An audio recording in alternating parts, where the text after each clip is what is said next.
fait, on sent qu'on a, avec les moyens de l'entreprise, avec ce qui valorise l'entreprise sur les territoires, on sent qu'on doit aller plus loin. Donc on a parlé d'accompagnement, et puis voilà, on tourne autour, toute notre stratégie, toute notre ambition et notre mission tournent autour de l'innovation et de la solidarité.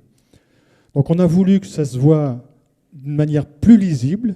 On a voulu partager cette conception de l'innovation et de la solidarité en élargissant le cercle de la capacité de financer, de la capacité de partager. On a voulu donc créer un fonds de dotation.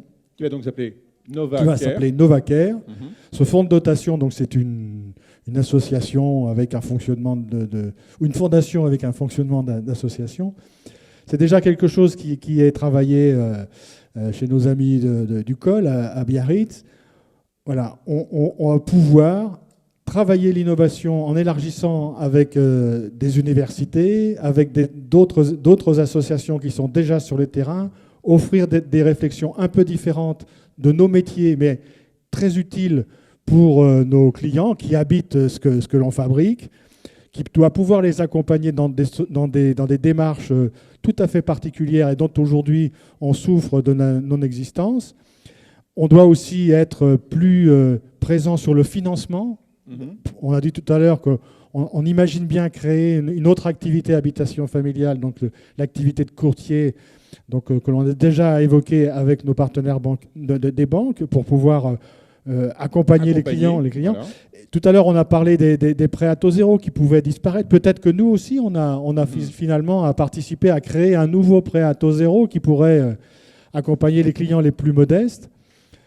Élargir la réflexion, vraiment élargir cette réflexion. Et quand on parle d'accompagnement, ce sera quelque chose qui nous sollicitera encore plus et on travaillera ça avec les équipes d'habitation familiale. Alors, Novacare, c'est à la fois de la recherche et de la solidarité. La recherche, on va l'évoquer en quelques mots avec Pierre.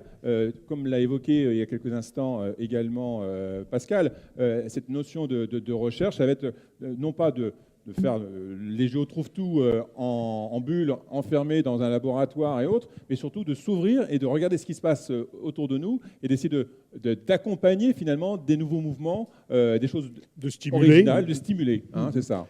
Oui, c'est ce que on parlera de la fonction solidarité tout à l'heure. Oui. Mais en ce qui concerne l'innovation, il faut réfléchir. Marie-Noëlle Lienemann parlait tout à l'heure justement de cette fonction de maître d'ouvrage qui, à mon avis, s'est un peu trop estompée dans les maîtres d'ouvrage publics. Et il s'agit de la reconquérir et tant qu'à faire de la reconquérir de manière innovante. Et il faut aller chercher chez ceux qui sont en train de réfléchir, les universitaires, les entreprises, tous les partenaires qu'on peut avoir pour participer à ce fonds, créer les équipes qu'il faut et les laisser travailler.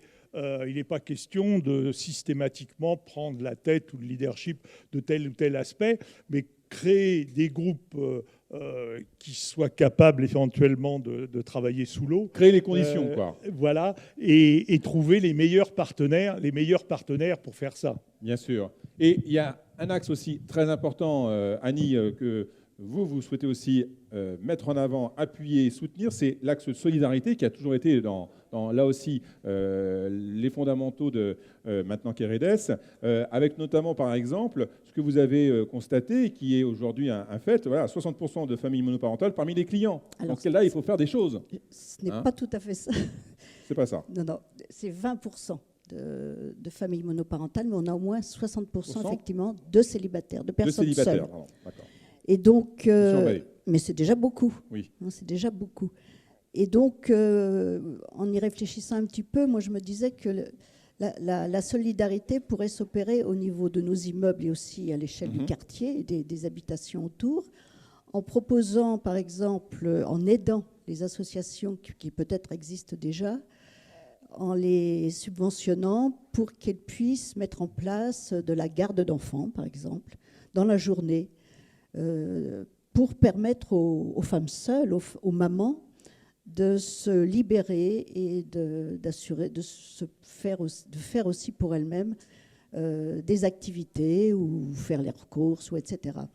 Et puis, je me pensais aussi à l'intérieur de nos habitations. Nous avons de l'intergénération. On dit toujours qu'il y a des personnes, des gens jeunes, mais il y a aussi des gens beaucoup moins jeunes, et qui peuvent aussi apporter leur aide au travers de l'aide aux devoirs, par exemple, pour les enfants.